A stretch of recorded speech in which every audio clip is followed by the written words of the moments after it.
Assalamualaikum warahmatullahi wabarakatuh. Oke, teman-teman, ini dia kolam parit kita yang ada di sebelah rumah. Ini kita mau panen ya di kolam parit di sebelah rumah ya. Lebar parit ini kurang lebih 1,5 meter sampai 2 meter ya, karena ini semak sekali ya paritnya ya. Ini panjangnya sekitar hampir 30 meter ya teman-teman. Jadi sangat panjang, namanya juga parit ya. Jadi panjangnya itu 30 meter ya. Lebarnya itu 1,5 meter, kurang lebih 2 meter lah. Ini kita tebar bibit ini sebanyak 1.000 ekor ya teman-teman. Sebanyak 1.000 ekor. Dan ini video kita yang terakhir ya. Ini video kita yang terakhir kita panen ya. Ini untuk keseluruhan kita mendapatkan keuntungan ya, atau bobot bobot di kolam parit ini itu sebanyak 400 kilo ya teman-teman ya, dari 1.000 gurami ya. Jadi dia berarti per kilonya itu sekitar 2 sampai 3 ekor ya. Karena kan kalau sekilo rata isi 2, dia 500 kilo ya. Ini berarti ada yang isi 3. Jadi dapatnya 400 kilo. Dan mungkin ada angka kematian juga ya teman-teman ya. Jadi di kolam parit ini ya, ukuran 2 meter kali 30 meter, itu kita mendapatkan apa ya, bobot ikan itu sebanyak 400 kilogram ya teman-teman ya. Jadi sangat luar biasa ya kalau saya kira ya di kolam parit ini teman-teman ya. Ini lanjut kita tangguin ya perlahan. Ini prosesnya. Ini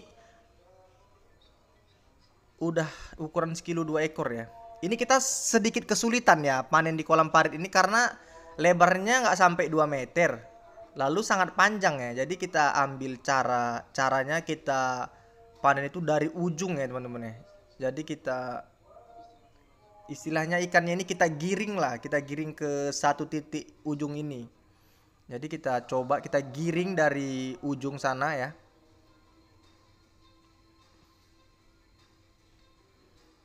Jadi di kolam 2 meter kali 30 ini beromsetkan ya. Ini harga jualnya 35.000 ya teman-teman ya. Untuk di Medan Sumatera Utara nih ya, kita ambil langsung di kolam itu 35.000.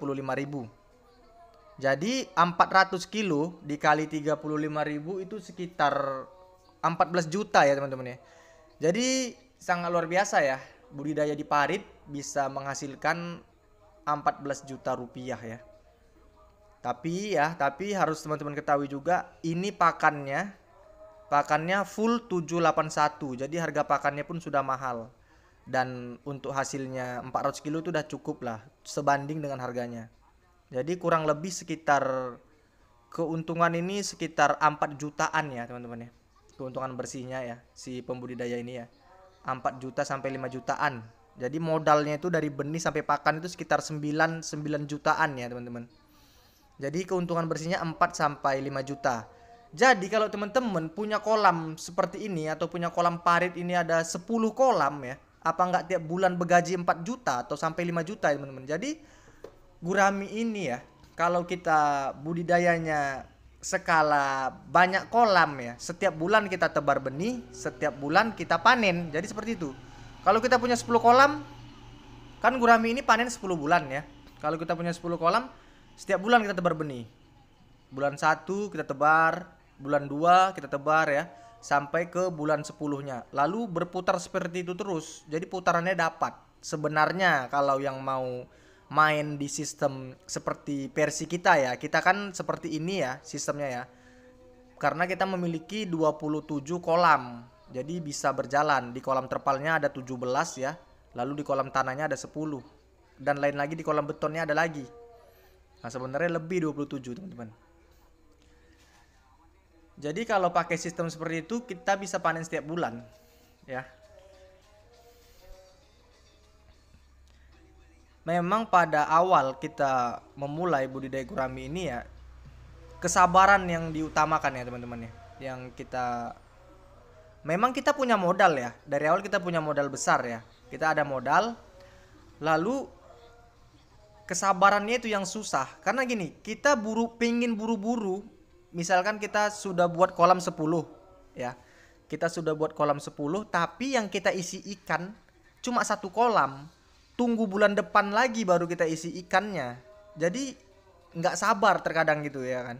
Nggak sabar kita untuk nunggu 1 bulan lagi baru masuk lagi ke kolam nomor 2. Lalu di bulan ketiga baru masuk lagi ketiga. Kenapa kita buat sistem bertahap tiap bulan gitu? Karena untuk membuat sirkulasi itu berjalan. Tapi kalau kita buat di 10 kolam itu sekali di 1 bulan itu aja, kita tebar di 1 bulan ya. Maksudnya dalam 10 kolam itu kita tebar di 1 hari itu juga.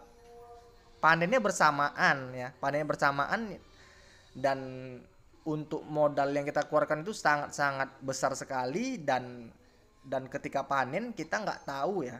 Kita nggak tahu itu bisa berhasil semua atau tidak. Tapi kalau kita kontrol dalam 1 bulan sekali ya, sistem yang kita buat ini ya, 1 bulan sekali kita tebar benih ya, lalu setiap perkembangan tiap bulan itu masih terkontrol teman-teman. Entah kenapa itu ya, setiap per kolam pas mau masuk bibit bulan depan, kolam yang udah kita masuk bibit itu tetap kita kontrol dan seterusnya. Jadi istilahnya penanganannya lebih bisa kita tangani lah teman-teman kalau seperti itu kita buat sistemnya.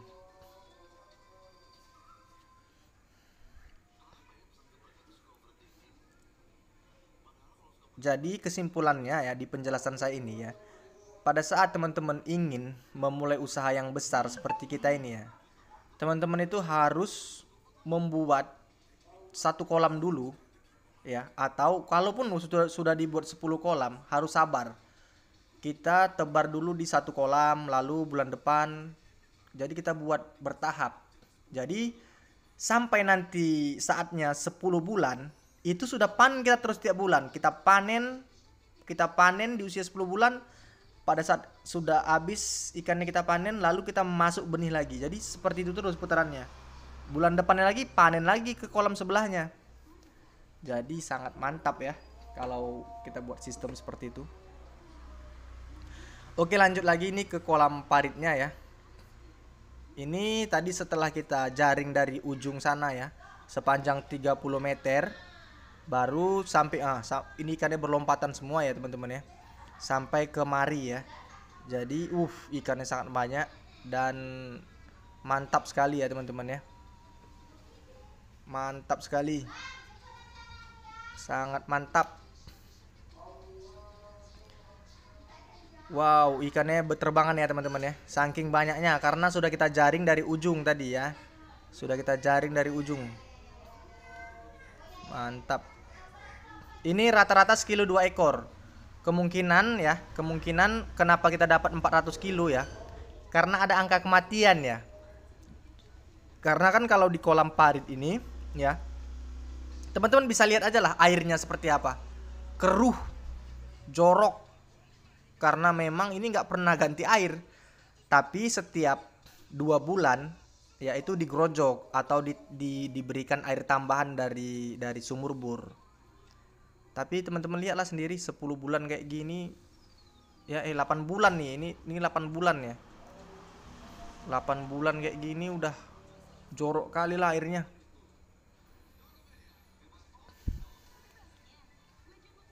Sebenarnya budidaya gurami ini atau budidaya ikan apapun, kalau kita tidak sengaja ya, iseng-iseng ya, budidaya di parit seperti ini ya bisa berhasil ya teman-teman ya.